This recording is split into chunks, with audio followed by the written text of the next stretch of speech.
Olá, pessoal. Eu sou Tatiana Deno e esse é o Café, Crime e Chocolate, ou seja, coisas que viciam. Confesse, você também é viciada nos três. E se não for ainda, prepare-se.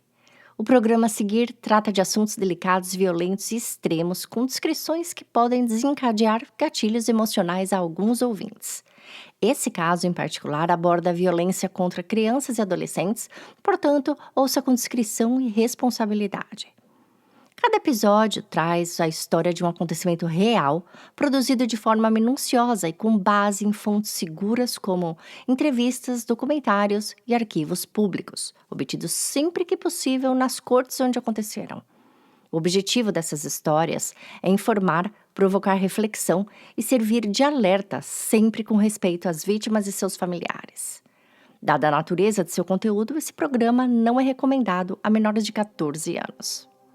Houve uma época em que sair para andar de bicicleta era um ritual da infância. Um símbolo de liberdade, de boas memórias que nasciam entre árvores e trilhas floridas. Parques eram refúgios seguros e a rua uma extensão do quintal de casa. Mas então veio a primavera de 1986 em Tacoma e mudou isso tudo. 2 meninas, 2 destinos entrelaçados por um mesmo horror e 2 famílias que esperaram mais de 30 anos por justiça. Prepare o café, pois essa é a história sobre as terríveis abduções e assassinatos de Micaela Welch e Jennifer Bastian.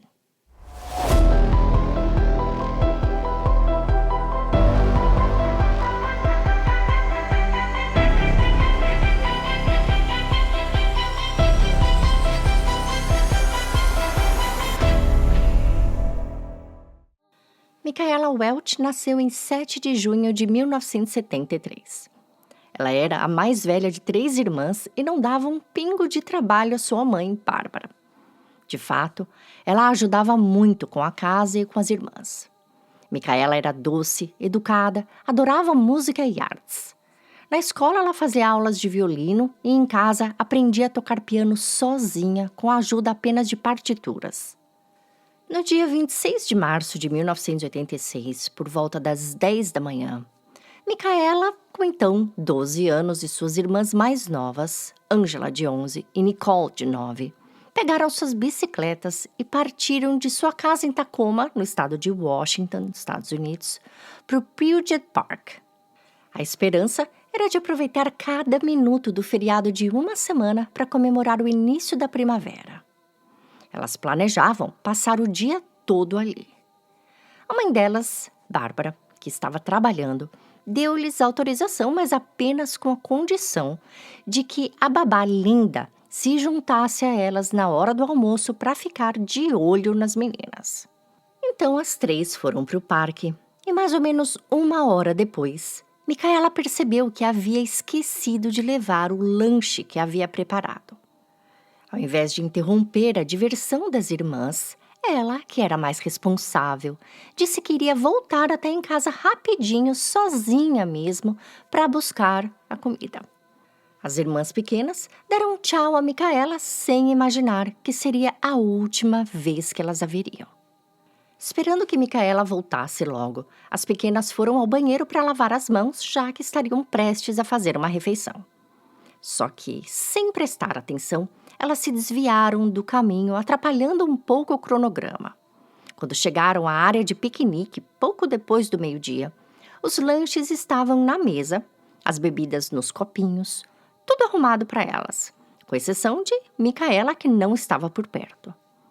Angela e Nicole se sentaram e ficaram esperando a irmã por um tempo antes de começar a comer, pois a bicicleta dela estava encostada no suporte onde todas as outras estavam, e isso, além dos lanches, significava que Micaela estava por ali. Inclusive, o próprio sanduíche dela estava ainda intocado. Talvez ela tivesse ido lavar as mãos também. Enfim, as meninas esperaram, porém, à medida que os minutos passavam sem nenhum sinal de Micaela, elas começaram a ficar preocupadas. As 2 vasculharam o parque na tentativa de encontrá-la, mas depois de olharem tudo sem obter sucesso, resolveram se sentar perto da entrada principal, torcendo para que Micaela aparecesse. Ao que Linda, a babá, chegou ao local, ela na hora percebeu que tinha algo muito errado. Quando soube que Micaela não era vista há mais de 1 hora, ela imediatamente ligou para a mãe das meninas e contou o que estava acontecendo. Ao saber que a filha não estava em lugar algum, um nó começou a se formar no estômago de Bárbara. Temendo o pior, ela telefonou para a polícia e pronunciou as palavras que nenhuma mãe deseja dizer um dia em voz alta: "Minha filha está desaparecida." Como era comum acontecer na época, o policial com quem ela falou não levou suas preocupações a sério de início.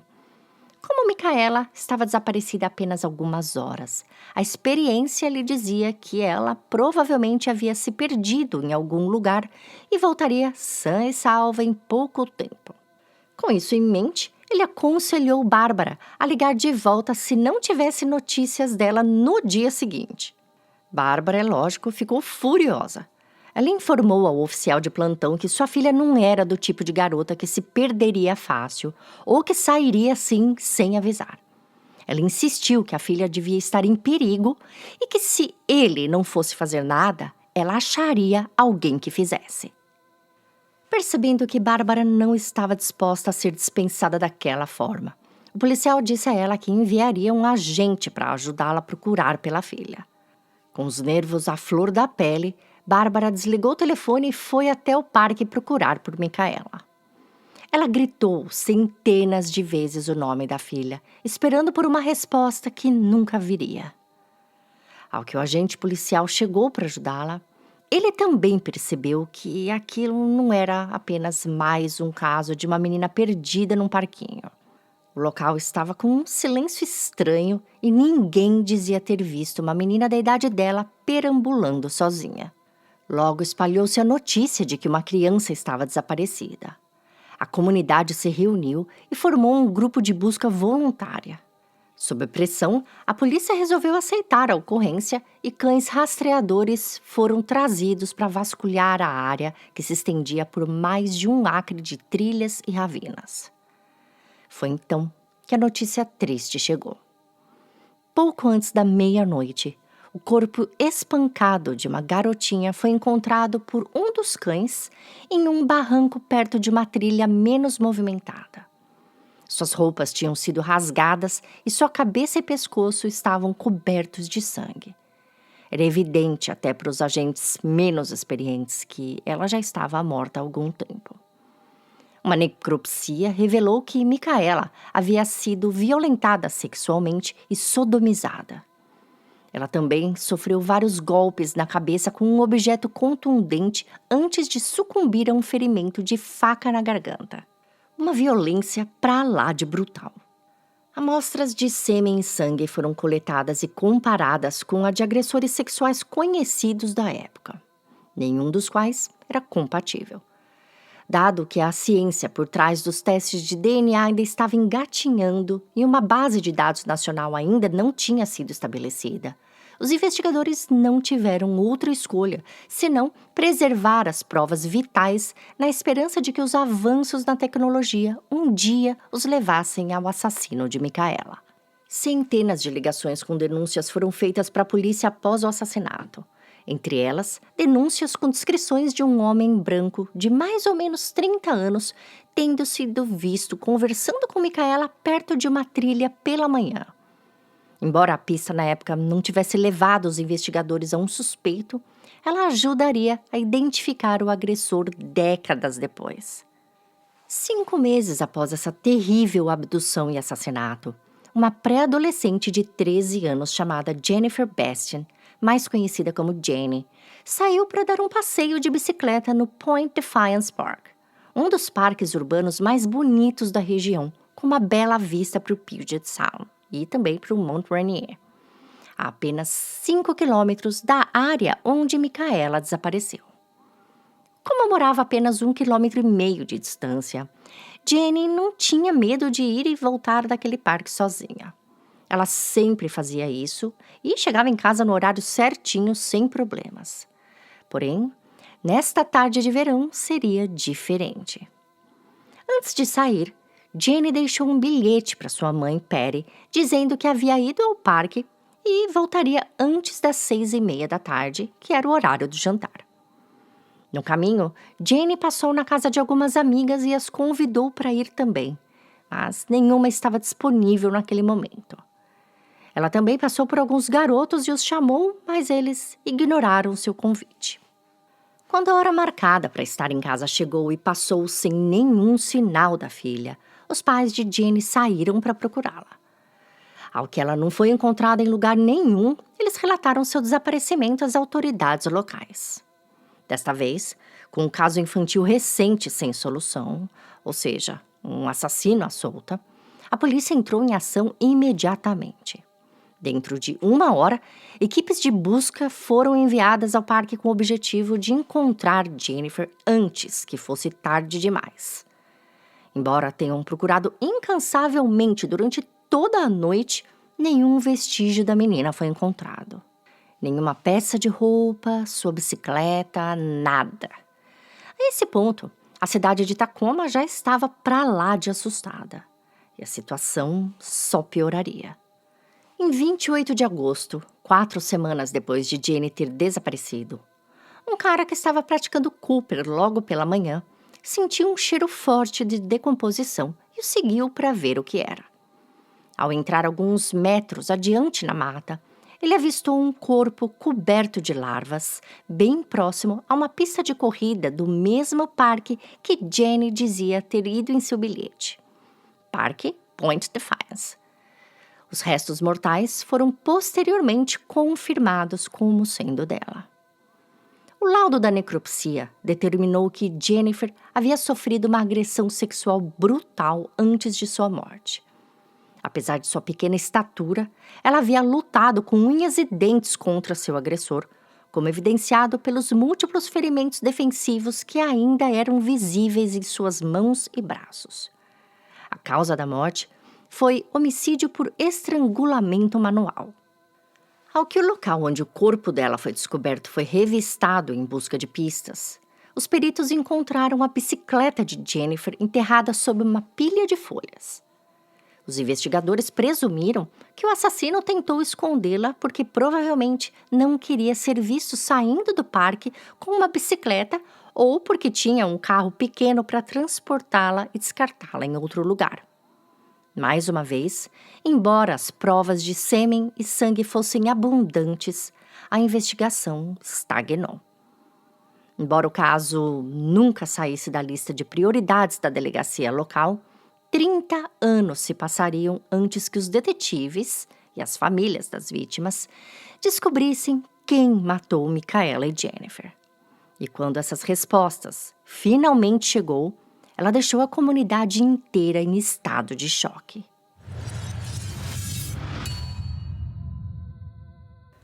Em 2006, com o crescimento da tecnologia do DNA, os detetives de casos arquivados conseguiram desenvolver um perfil usando as amostras retiradas da cena do crime de Micaela.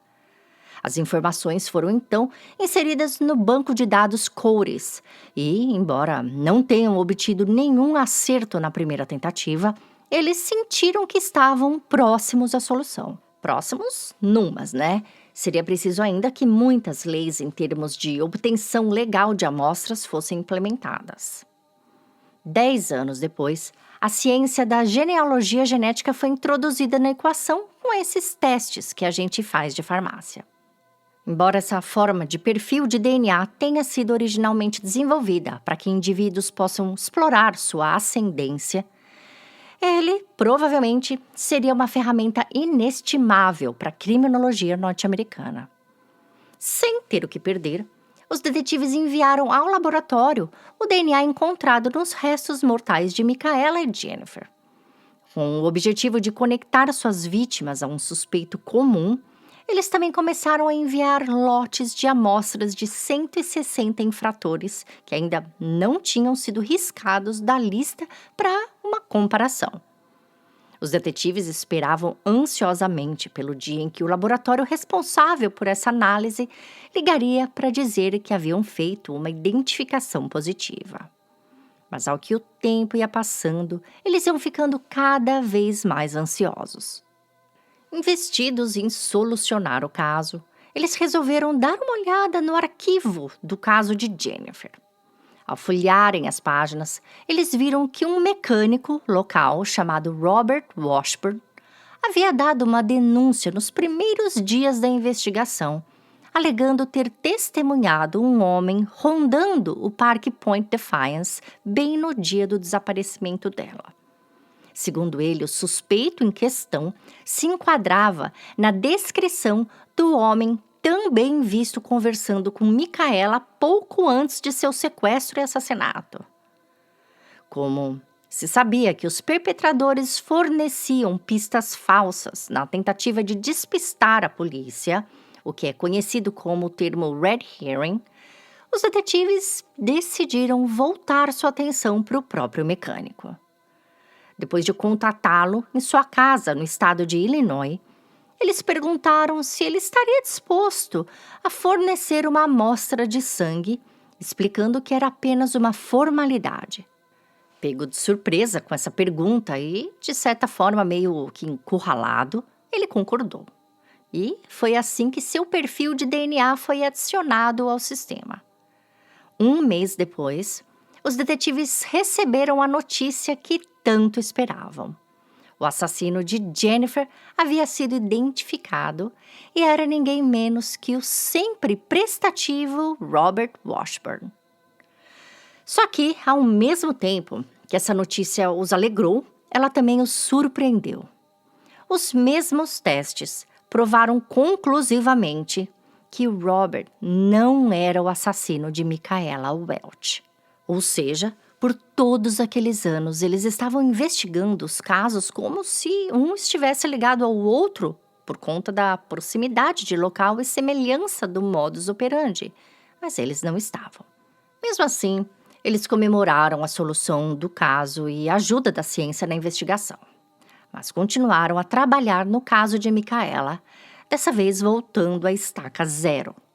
Robert Washburn, de 61 anos, foi preso e acusado de sequestro, violência sexual e homicídio. Na época do ocorrido, ele tinha 28 anos e era um recém-divorciado que trabalhava como mecânico para a empresa de aviação Boeing. Ele não tinha residência fixa e morava com suas namoradas. Eu digo namoradas porque seus relacionamentos não duravam muito, então ele pulava de casa em casa constantemente. Eventualmente, ele se casou pela segunda vez e teve uma filha que nasceu com uma grave deficiência.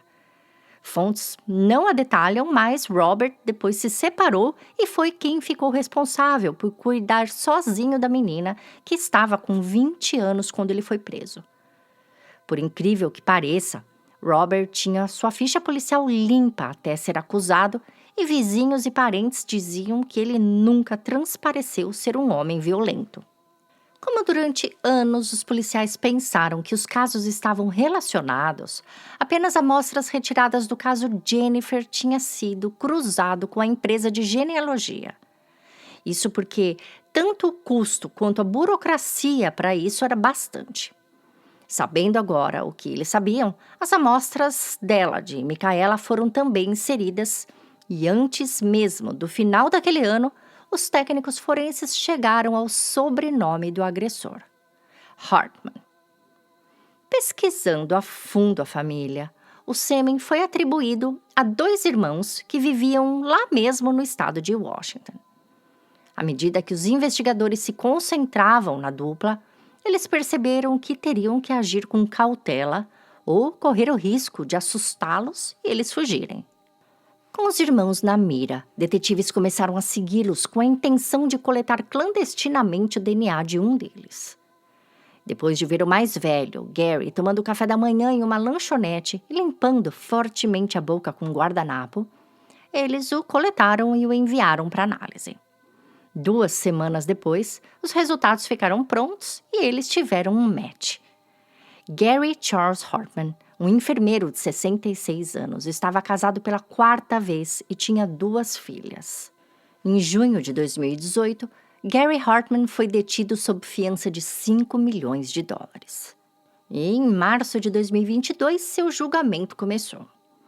Durante as audiências, soube-se que, embora Gary, que tinha 34 anos na época do crime, morasse a poucos passos do Parque Puget, ele não conhecia Micaela e sua família. Por mais que os advogados de defesa não tivessem negado que seu cliente havia matado a garota, eles atribuíram o assassinato a um surto psicótico causado pelo abuso de drogas e álcool, que, por sua vez, eles também atribuíram aos pais abusivos de Gary. Testemunhas alegaram que o pai de Gary o dava bebida alcoólica quando ele era ainda bebê para o tornar um homem de verdade. E sua mãe começou a lhe dar opioides aos 10 anos. Fora isso, Gary sofreu abusos psicológicos, físicos e sexuais durante toda a infância. Sua equipe jurídica destacou que ele mudou sua vida em 1989, formando-se em enfermagem e encontrando emprego na ala psiquiátrica de um hospital no condado de Pierce. Vizinhos deram inúmeras entrevistas demonstrando surpresa e choque, pois descreviam Gary e sua esposa como um casal simpático, educado, que estavam sempre desfilando pela rua com seus carros antigos de coleção. Com tantos elogios ao seu caráter, os advogados insistiram que Gary vivia bem porque ele nem se lembrava de ter cometido o crime de tão drogado que provavelmente estava. No entanto, a promotora Lisa Wagner trouxe como testemunha o colega de trabalho que estava com Gary na lanchonete na manhã em que seu guardanapo foi coletado, e segundo essa testemunha, Gary percebeu que estava sendo seguido e, ao que deixou o restaurante, disse a essa pessoa que tinha feito algo há cerca de 30 anos atrás e sentia que estava agora prestes a ser pego. A pessoa achou que ele estava apenas brincando, só que não. O júri considerou o réu culpado e, quando a fase da pena foi concluída, o juiz que presidiu o caso ordenou que Gary cumprisse uma pena não inferior a 26 anos, dada a sua idade avançada de 66 no momento de sua detenção, e isso foi, para todos os efeitos, uma sentença de morte, uma vez que ele só será autorizado a sair incondicional aos 92 anos. Ao contrário de muitos acusados que vemos por aí, Gary pelo menos mostrou um mínimo de arrependimento por suas ações, chorando e pedindo 1000 desculpas à família de Micaela, que comemorou a prisão. Quanto a Robert Washburn, em janeiro de 2019, ele se declarou culpado para evitar julgamento e foi condenado a 27 anos de prisão. Robert e Gary não se conheciam e a polícia teorizou que Robert teria tentado imitar Gary ao ver o caso pela TV, o que ele negou. Nenhum dos dois homens esteve ligado a quaisquer outros assassinatos, o que é também incomum, pois perpetradores que agem assim, geralmente não agem apenas uma vez. Mesmo assim, seus perfis de DNA se encontram no Sistema Nacional e, caso novas evidências de casos ocorridos entre 1960 e 2018 sejam inseridas e produzam um match com o perfil deles, eles poderão ser levados a julgamento. Solucionar casos arquivados proporciona um desfecho para famílias que esperaram anos por justiça. Os recentes avanços na análise de evidências de DNA e na arte de investigar crimes têm acelerado muitas investigações na última década. Infelizmente, encerrar um caso também significa trazer à tona memórias dolorosas associadas a essas tragédias, ao mesmo tempo que cria novas tragédias a famílias que nem imaginavam ter ao seu lado um assassino ou estuprador em série. No entanto, a cascata de dor causada pelo desvendar da identidade de um agressor parte de uma escolha prévia, de um delito dele próprio, mesmo que num passado distante. Enquanto a dor das famílias das vítimas é sempre um fardo sem opção de escape. Tanto a mãe de Micaela, Bárbara, e a mãe de Jeannie, Patty, estiveram nos julgamentos e comemoraram as prisões. Patty ficou muito triste em saber que Robert tinha uma filha deficiente que agora ficaria desamparada, morando com a avó de mais de 80 anos. Ela sentia muito em tirar o pai dessa menina, mas disse em entrevista ao Seattle Times que também tinha que pensar na justiça pela própria filha e dar o exemplo a perpetradores. Nos 2 julgamentos, a plateia estava lotada de adultos que um dia foram amiguinhos de Jenny e Micaela. As 2 mortes impactaram muito as crianças daquela região, e embora os casos demoraram para ser solucionados, elas nunca esqueceram as amigas. Nicole, a irmã mais nova de Micaela, se casou e teve 4 filhos. Ela disse em entrevista à rede ABC News que poderia ter se tornado uma mulher rígida e protetora ao extremo com os filhos por conta do que aconteceu com a irmã, mas decidiu não fazer isso. Ela decidiu não deixar que o crime terrível tirasse da família dela a paz, mais do que já havia tirado.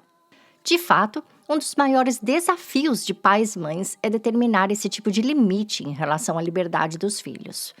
Não apenas quanto a sair para brincar sozinhos ou andar de bicicleta, mas caminhar da escola para casa, ir na casa de algum amiguinho ou dar até um pulo na padaria.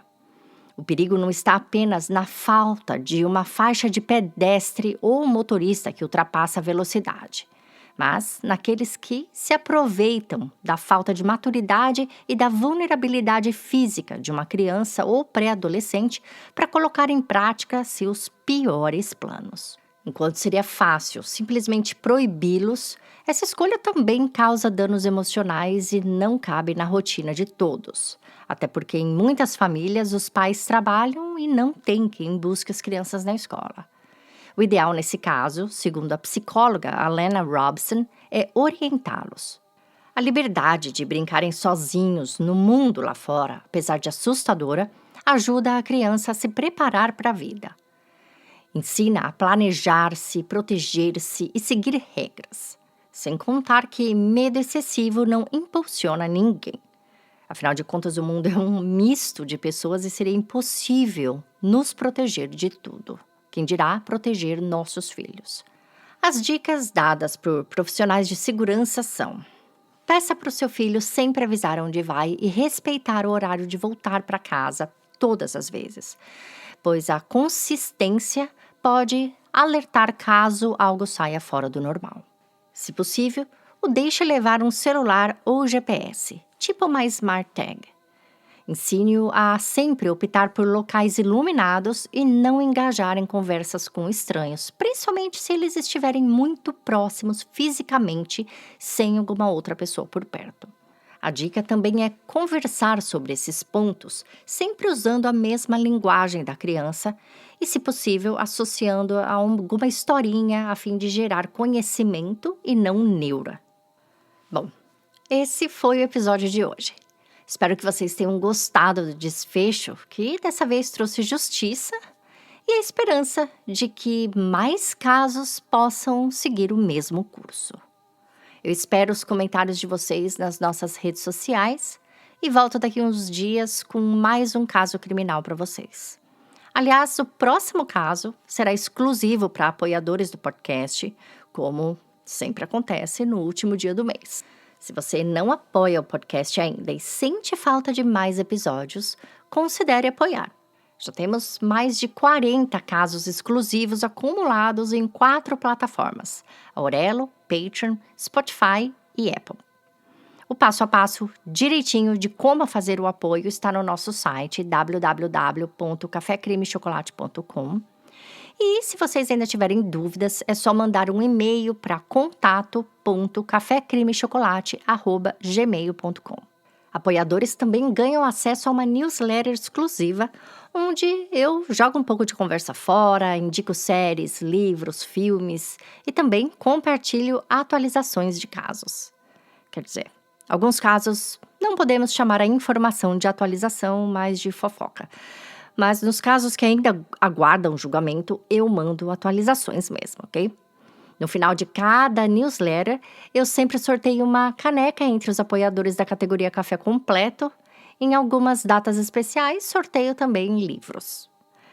Agora, se você não pode ou não quer apoiar o Café Creme Chocolate financeiramente, mas aprecia o conteúdo, pode contribuir indicando o podcast a amigos que curtem mistério ou true crime.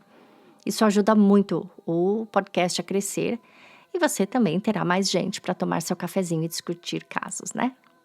Bom, gente, agora eu vou indo mesmo. Então, cuidem-se, protejam-se, orientem seus filhos e até a próxima.